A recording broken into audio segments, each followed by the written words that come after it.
Hello everyone, welcome to dismal. ये class UP TET 2023 के लिए है और इस क्लास में हम लोग यूपी टेट ईवीएस 2016 के पीवाईक्यू का डिस्कशन करेंगे। जो एनवायरनमेंट का पोर्शन है, ठीक है, ईवीएस मतलब एनवायरनमेंट का पोर्शन जो है 2016 में जो आया था उसका डिस्कशन करेंगे। और अगर आप यूपी टेट या सी टेट की तैयारी कर रहे हैं और सरकारी अध्यापक बनना चाह रहे हैं तो इस चैनल को जरूर सब्सक्राइब करें, क्योंकि यहाँ पर यूपी टेट, सी टेट और केवीएस जैसे पेपर्स के लिए डिस्कशन किया जाता है। बहुत सारी वीडियोस पड़ी हैं, आप उनको देख सकते हैं। चलिए शुरू करते हैं आज का डिस्कशन।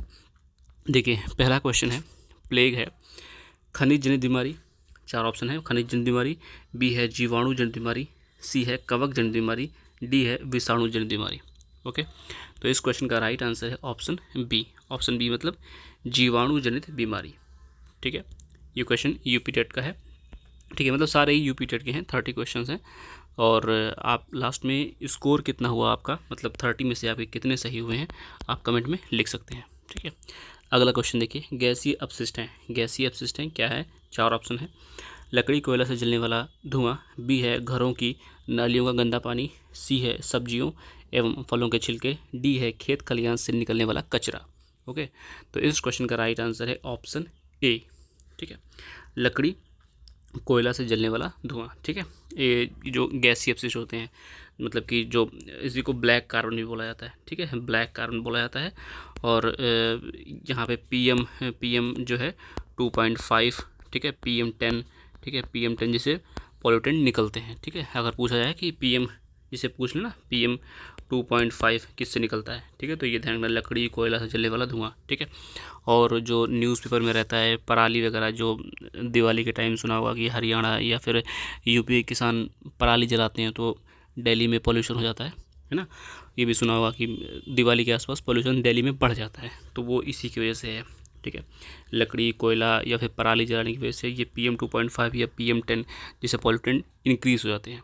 ठीक है, अगला क्वेश्चन देखिए, निम्नलिखित में से कौन से पौधे दूर दूर प्रसारित होंगे।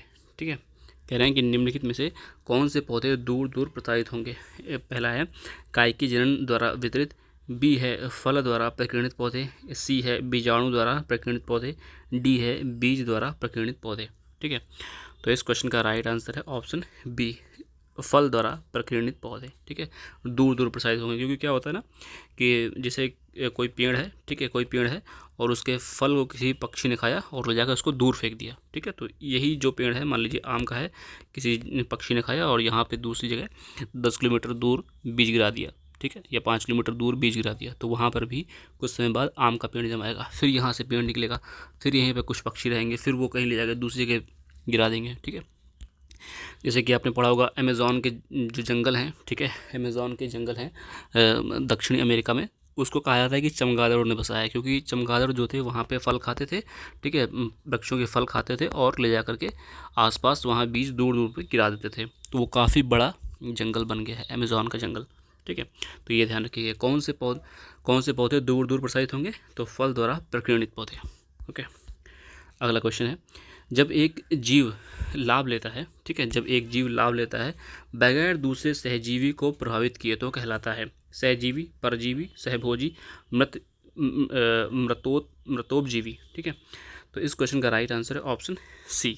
ऑप्शन सी मतलब सहभोजी। ठीक है, देखो, ये सब चीज़ें अगर ये पढ़ना है ना, ये मतलब कि जो ये टॉपिक है, ठीक है, सहजीवी, परजीवी, सहभोजी वाला, तो मतलब कि आप क्या करो, जो बायोलॉजी की बुक है, ठीक है, बायोलॉजी की बुक है 12th क्लास की, ठीक है, 12th क्लास की बायोलॉजी की बुक है, उसमें लास्ट के 4 चैप्टर, ठीक है, लास्ट के 4 चैप्टर पर्यावरण के दिए हुए हैं।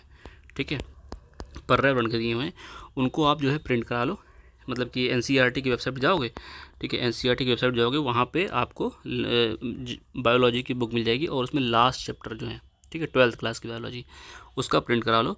वहाँ पे जो बायोलॉजी दी है वहाँ पे ये सब चीज़ें बहुत अच्छी तरीके से समझाई गई हैं। ठीक है, और वो उतना पढ़ लोगे आप तो आपका एनवायरनमेंट का पोर्शन काफ़ी अच्छा हो जाएगा। ठीक है, अगर वो नहीं पढ़ा है आपने तो कोई दिक्कत नहीं है, मतलब कि कोई बुक पढ़ सकते हैं, लेकिन अगर आपको डिटेल में पढ़ना है तो 12th क्लास की बुक पढ़ सकते हैं। और जैसे 7th क्लास की हो गई ज्योग्राफी की, 6th क्लास की ज्योग्राफी की हो गई, 9th क्लास की ज्योग्राफी की हो गई, ये सब भी एनवायरनमेंट में काम आता है। ठीक है, अगला क्वेश्चन देखिए, जब मोर सांप को खाता है ठीक है, जब मोर जो है सांप को खाता है, सांप कीड़े को खाता है और कीड़े हरे पौधों को खाते हैं, तो मोर का पोषक तल है। ठीक है, जैसे कि क्या है बता रहे हैं इसमें, जरा समझने की कोशिश करना। कह रहे हैं कि जैसे, एक सेकेंड, देखो क्वेश्चन है कि जब मोर सांप को खाता है, मोर सांप को खाता है, ठीक है, मतलब जैसे कोई पौधा है, पौधे को खाया कीड़े ने, ठीक है, पौधे को खाया कीड़े ने, कीड़े को खाया जो है सांप ने, ठीक है, और सांप को खाया मोर ने। ठीक है, तो ये जो है क्या था, पौधा था। ठीक है, ये कीड़ा है, ये सांप है, ठीक है, ये मोर है। ठीक है, तो एक ये स्टेज, दूसरी स्टेज, तीसरी स्टेज, चौथी स्टेज। ठीक है, तो मतलब कह रहे हैं कि जब मोर सांप को खाता है, सांप कीड़े को खाता है और कीड़ा हरे पौधे को खाता है, मतलब उल्टा चल रहे हैं, मोर सांप को खाता है, सांप कीड़े को खाता है और कीड़ा पौधे को खाता है। ठीक है, तो मोर का पोषण तल है। ठीक है, तो कह रहे हैं कि मोर का पोषण तल क्या है। पहला है खाद्य पिरामिड के शीर्ष पर, बी है अंतिम अपघटक पर, सी है प्राथमिक अपघटक पर, डी है प्राथमिक उपभोक्ता पर। ठीक है, तो इस क्वेश्चन का राइट आंसर है खाद्य पिरामिड के शीर्ष पर। ठीक है, शीर्ष पर कैसे, जैसे अगर इसको इस तरह बनाया जाए ना, इस तरह बनाया जाए कि ये घास यहाँ पर है, ठीक है, फिर दूसरे स्तर पर कीड़ा है, फिर तीसरे स्तर पर सांप है, फिर चौथे स्तर पर मोर है। तो यहाँ पे देखा जाए तो टॉप पे तो मोर आ रहा है ना यहाँ पे, ठीक है, मोर आ रहा है, ये सांप का स्टेज है, ठीक है, ये कीड़े का स्टेज है और ये घास की स्टेज है। ठीक है, तो ये जो है इस चीज़ को ध्यान रखिएगा। ठीक, अगला क्वेश्चन देखिए, निम्न में से कौन सा कायांतरित सेल का उदाहरण है। ठीक है, कायांतरित सेल का उदाहरण है बलुआ पत्थर, चूना पत्थर, संगमरमर, ग्रेनाइट। ठीक है, बलुआ पत्थर, चूना पत्थर, संगमरमर, ग्रेनाइट। तो इस क्वेश्चन का राइट आंसर है ऑप्शन सी, संगमरमर। ठीक है, कायांतरित सेल होती है, जो चूना होता है ना, चूना होता है, उसी को लाखों वर्षों तक या करोड़ों वर्षों तक जब हाई टेम्परेचर और हाई प्रेशर दिया जाता है या उस पर पड़ता है, तो वो संगमरमर में बदल जाता है। इस चीज़ को ध्यान रखना है। संगमरमर कुछ और नहीं है, चूना ही है, लेकिन क्या है, वो कायांतरित है, उसकी काया का रूपांतरण हो चुका है। मतलब जब कोई चूना हो और वो लाखों करोड़ों वर्षों तक उच्च ताप और उच्च दाब झेलता है, तो वो संगमरमर में परिवर्तित हो जाता है। ठीक है, इसका जो है डिटेल में अगर आपको पढ़ना है तो सेवेंथ क्लास की NCERT, ठीक है, 7th क्लास की NCERT में जो है इस तरह के सेलों के बारे में दिया हुआ है। सेल मतलब चट्टानों के बारे में दिया हुआ है, उसको चैप्टर को आप पढ़िए। ठीक है, और वहाँ से मैंने वीडियो बनाई हुई है जो है 7th क्लास की NCERT की, तो उसको आप देख सकते हैं वहाँ पे। ठीक है, तो कायांतरित सेल के बारे में बताया था वहाँ पे। ठीक है, एक चीज़ ध्यान रखना। तो क्या है संगमरमर, कायांतरित सेल। ठीक है, क्या है कायांतरित सेल, मतलब कि जब चूना हो उसको उच्च ताप और उच्च दाब दिया जाता है, तब संगमरमर में परिवर्तित हो जाता है। अगला क्वेश्चन है, महासागरों में निम्न में से कौन सा लवण सर्वाधिक मात्रा में पाया जाता है। ठीक है, महासागर की बात कर रहे हैं, मतलब कि महासागर में sodium chloride, magnesium sulphate, D है कैल्शियम सल्फेट। ठीक है, तो इस क्वेश्चन का राइट आंसर है सोडियम क्लोराइड। ठीक है, सोडियम क्लोराइड, इसको लवण की बात करें, सॉल्ट। ठीक है, सॉल्ट की बात करें, सोडियम क्लोराइड, NaCl जिसको बोलते हैं, नमक जिसको बोलता है, खारा पानी होता है ना, समुद्र का खारा पानी होता है, मतलब समुद्र का पानी आप डायरेक्ट नहीं पी सकते क्योंकि वो खारा होता है। उसको पीने के लिए आपको गर्म करके उसका जो स्टीम होती है उसको अलग करनी पड़ेगी, तब स्टीम को आप पी सकते हो, डायरेक्ट नहीं पी सकते, बहुत खारा होता है। ठीक है, अगला क्वेश्चन देखिए, राज्यसभा में होने वाली सभाओं की अध्यक्षता कौन करता है। ठीक है, राज्यसभा, अपने पार्लियामेंट में 2 स्टेज हैं, जैसे पार्लियामेंट है तो इधर लोकसभा, ठीक है, लोकसभा, और ये राज्यसभा। ठीक है, तो लोकसभा की बात नहीं कर रहे, राज्यसभा की बात कर रहे हैं। ठीक है, तो राज्यसभा कह रहे हैं, राज्यसभा में होने वाली सभाओं की अध्यक्षता कौन करता है, प्रधानमंत्री, भारत के मुख्य न्यायाधीश, उपराष्ट्रपति, राष्ट्रपति। ठीक है, तो यहाँ पे ध्यान समझना, जैसे पार्लियामेंट है, यहाँ पे 2 स्टेज हैं, लोकसभा और राज्यसभा। ठीक है, तो लोकसभा में जो होता है स्पीकर होता है। ठीक है, देखा होगा कभी टीवी पे, तो सबसे ऊपर ऊंचाई पे बैठे होते हैं जो वो स्पीकर होते हैं। ठीक है, और एक तरफ जो बहुमत दल होता है, एक तरफ विपक्ष होता है। ठीक है, और राज्यसभा में देखा होगा जो यहाँ पे ऊपर बैठते हैं वो होते हैं उपराष्ट्रपति जी। ठीक है, जो उपराष्ट्रपति जी होते हैं वही यहाँ के एक तरह से स्पीकर होते हैं। ठीक है, तो इस क्वेश्चन का राइट आंसर होगा ऑप्शन सी। ठीक है, 8 का सी, उपराष्ट्रपति जी। अगला क्वेश्चन देखिए, निम्न में से किस मिट्टी का विस्तार भारत के सर्वाधिक क्षेत्र पर है। कह रहे हैं किस मिट्टी का विस्तार भारत के सर्वाधिक क्षेत्र पर है? बलुई मिट्टी पर, जलोढ़ मिट्टी पर, काली मिट्टी पर, लाल मिट्टी का। ठीक है, तो इस क्वेश्चन का राइट आंसर है ऑप्शन बी, जलोढ़ मिट्टी। ठीक है, जलोढ़ मिट्टी। देखो जैसे इंडिया का मैप देखोगे ना, सॉरी एक सेकेंड, जैसे इंडिया का मैप देखोगे आप, एक सेकेंड,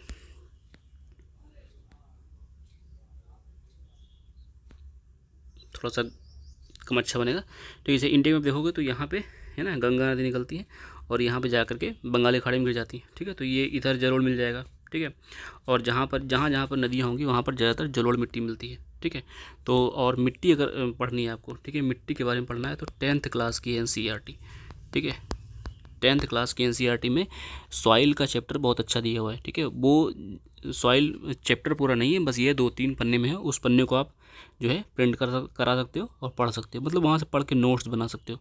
ठीक है, डायरेक्ट अगर प्रिंट नहीं कराना है तो 10th क्लास की NCERT में सॉइल बहुत अच्छा दिया हुआ है, वहाँ से आप पढ़ सकते हैं। ठीक है, अगला क्वेश्चन देखिए। अगला क्वेश्चन है, जो शाकाहारी जंतु भोजन के लिए हरे पेड़ पौधों पर निर्भर रहते हैं, मतलब कि शाकाहारी जंतु भोजन के लिए हरे पेड़ पौधों पर निर्भर रहते हैं, तो वो हैं तृतीय चरण उपभोक्ता, बी है उपभोक्ता, सी है प्रथम चरण उपभोक्ता, डी है द्वितीय चरण उपभोक्ता। ठीक है, तो इस क्वेश्चन का राइट आंसर होगा ऑप्शन सी, प्रथम चरण उपभोक्ता।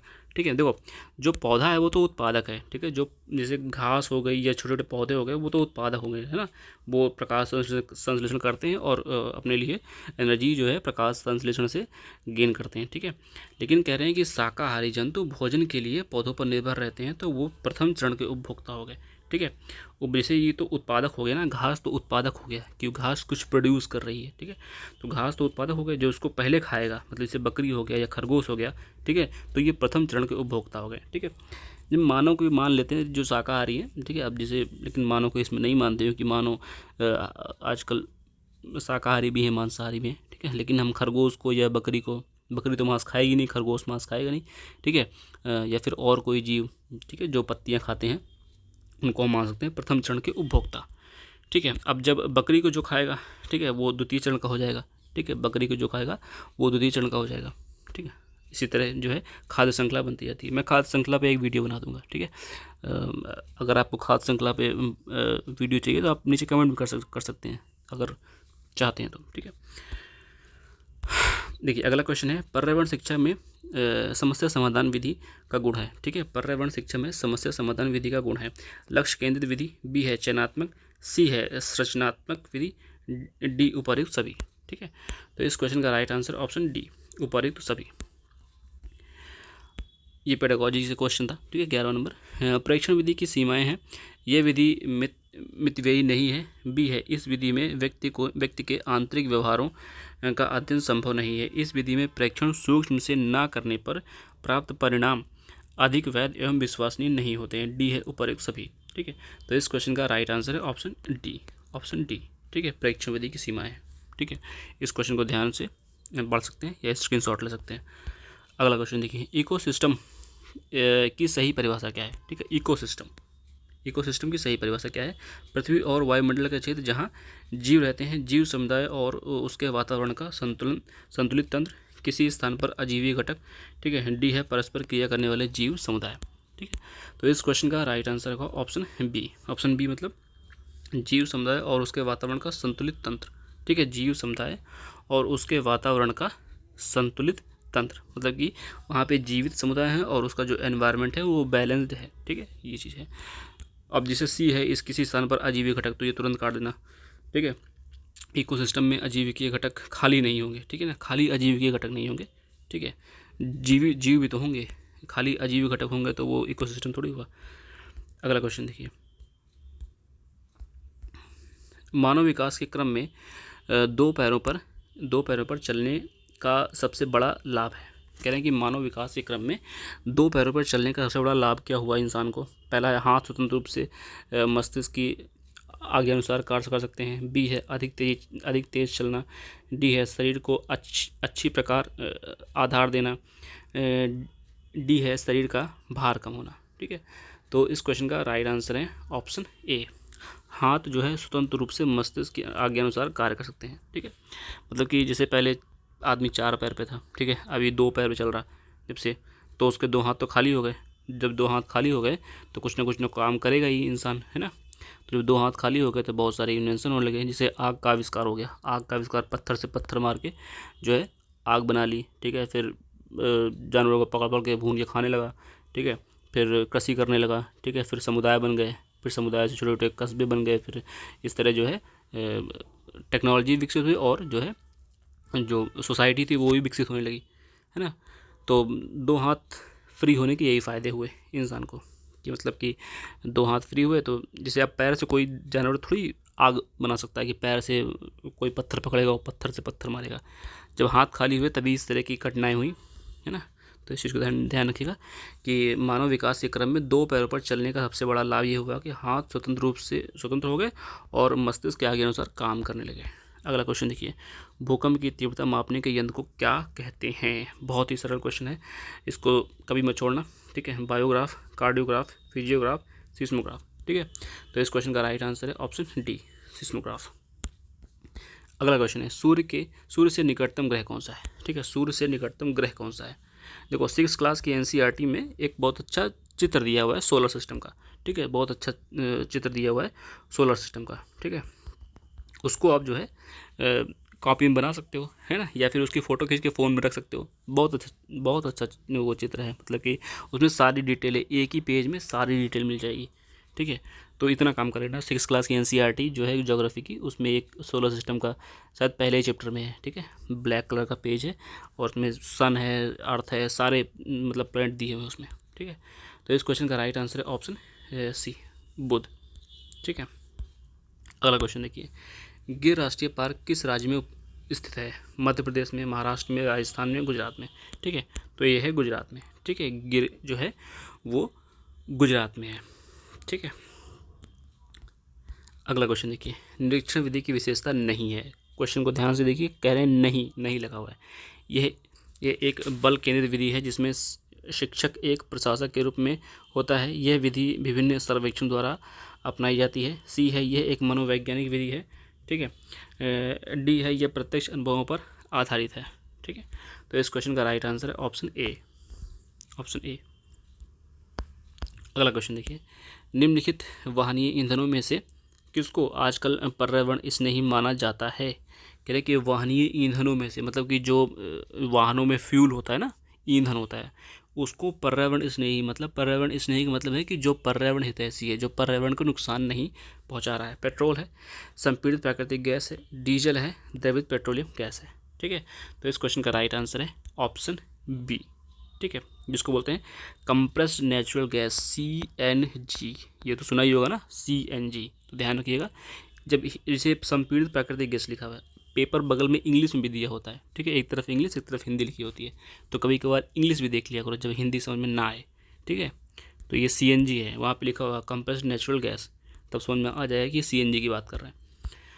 अगला क्वेश्चन देखिए, किस परितंत्र में तत्वों का चक्रण कहलाता है? किसी परितंत्र में तत्वों का चक्रण कहलाता है? रासायनिक चक्र, बी है जैव भू रासायनिक चक्र, सी है भू वैज्ञानिक चक्र, डी इनमें से कोई नहीं, ठीक है। तो इस क्वेश्चन का राइट आंसर है ऑप्शन बी, जैव भू रासायनिक चक्र। अगला क्वेश्चन है, चिपको आंदोलन के प्रणेता हैं, ठीक है। चिपको आंदोलन के प्रणेता हैं mother Teresa, Mahatma Gandhi, Hemavati Nandan Bahuguna, D है सुंदरलाल बहुगुणा, ठीक है।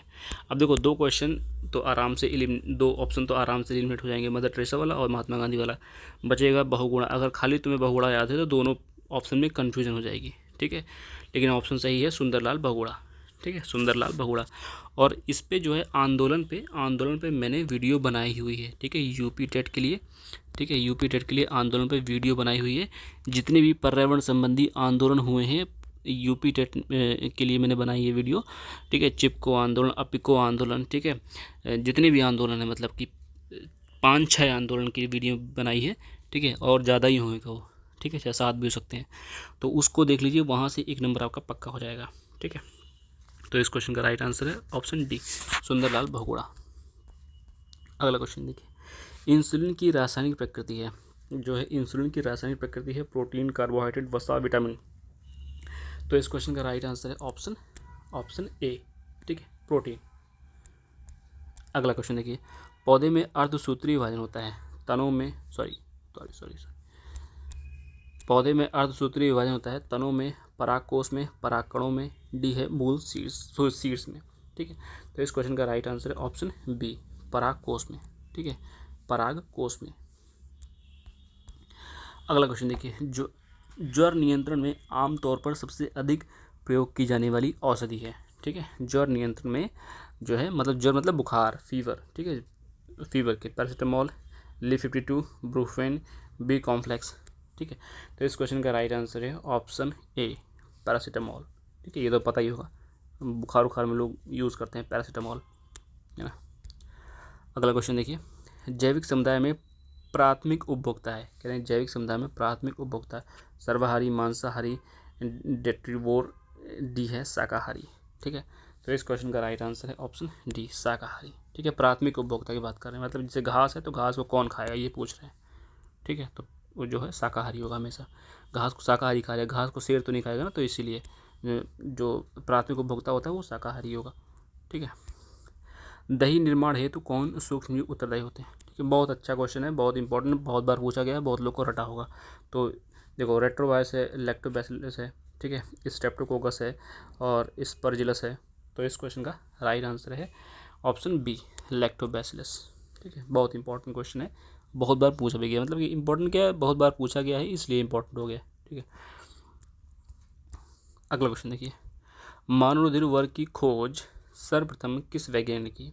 पेंटन एवं मार्क्स ने, बी है कार्ल मार्क्स ने, सी है लैंडस्टीन ने, डी है जेनिंग्स ने। देखो, अब यहाँ पे कार्ल मार्क्स दिया हुआ है, कार्ल मार्क्स तो हो नहीं सकते। ठीक है ना, यहाँ पे मानव रुधिर की खोज की बात की जा रही है, तो इस क्वेश्चन का राइट आंसर है ऑप्शन सी। ठीक है, लैंडस्टीन। अगला क्वेश्चन देखिए, प्याज आलू अदरक है। ठीक है, प्याज आलू अदरक है, सल्कपत्र, अवस्थानिक जड़ें, तना और जड़। ठीक है, तो इस क्वेश्चन का राइट आंसर है ऑप्शन सी, ऑप्शन सी होगा जो है तना। अब देखो, प्याज आलू अदरक ज़मीन के अंदर ज़रूर होते हैं, ठीक है, लेकिन इसका आंसर जो है तना होता है, तो इस पर कन्फ्यूज मत होना कि जड़ मत लगा के आना। ठीक है, इसका आंसर हर जगह यूपी टेट और जितनी बुक्स मिलेंगी आपको तना ही मिलेगा। ठीक है, तना ही मिलेगा। ठीक है, तो इसमें कन्फ्यूज मत होना कि प्याज आलू अदरक तो ज़मीन के अंदर होती है, तो ये तना कैसे हो गया। ठीक है, अगला क्वेश्चन देखिए, एक कोशिकीय सूक्ष्मजीव है। कह रहे हैं एक कोशिकीय सूक्ष्मजीव पैरामीशियम, विषाणु, हाइड्रा, स्पायरो, गायरा। ठीक है, तो इस क्वेश्चन का राइट आंसर है 29 का ए, पैरामीशियम।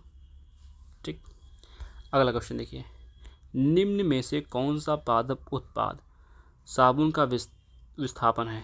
तेंदु, रीठा, रुद्राक्ष, डी इनमें से कोई नहीं। तो इस क्वेश्चन का राइट आंसर है ऑप्शन बी, रीठा। ठीक है, तो आपके इसमें कितने सही हुए। ठीक है, 30 में से कितने सही हुए हैं आप कमेंट में लिख सकते हैं। ठीक है, और अगर आप यूपी टेट की तैयारी करें तो यहाँ पर बहुत सारी वीडियोस पड़ी हुई हैं यूपी टेट की। ठीक है, पहले भी वीडियो बनाई गई थी और अभी कंटिन्यूसली वीडियो रोज़ अपलोड हो रही है, एक वीडियो कम से कम। फिर अगर वीडियो बड़ी नहीं रहती, शॉर्ट अपलोड हो जाती हैं 2-3, तो उनको देख लिया करिए। ठीक है, शॉर्ट वीडियो जो होती हैं 1 मिनट की, उनको देखा करिए, 1-2 क्वेश्चन आपको वहाँ से बन जाएगा। नहीं तो यूपी टेट की बहुत सारी CDP का पूरा कोर्स कंप्लीट है। ठीक है, हिंदी मिल जाएगी, इंग्लिश मिल जाएगी। ठीक है, EVS बहुत सारा जो है मैंने करवाया है। ठीक है, EVS की वीडियो जो है आप देख सकते हैं, आंदोलन है उसमें, संस्थाएं हैं, अंतर्राष्ट्रीय संस्थाएं, जैसे WWF हो गया। ठीक है, WWF हो गया, IUCN हो गया। ठीक है, साइट्स हो गया, ये सारे क्वेश्चन यूपी टेट में आते हैं इनसे। ठीक है, तो ये सारी वीडियो पड़ी हुई है, उन सारी वीडियोज़ को आप देखिए, और कोई क्वेश्चन है तो आप कमेंट बॉक्स में लिख सकते हैं। मिलते हैं नेक्स्ट वीडियो में, थैंक यू।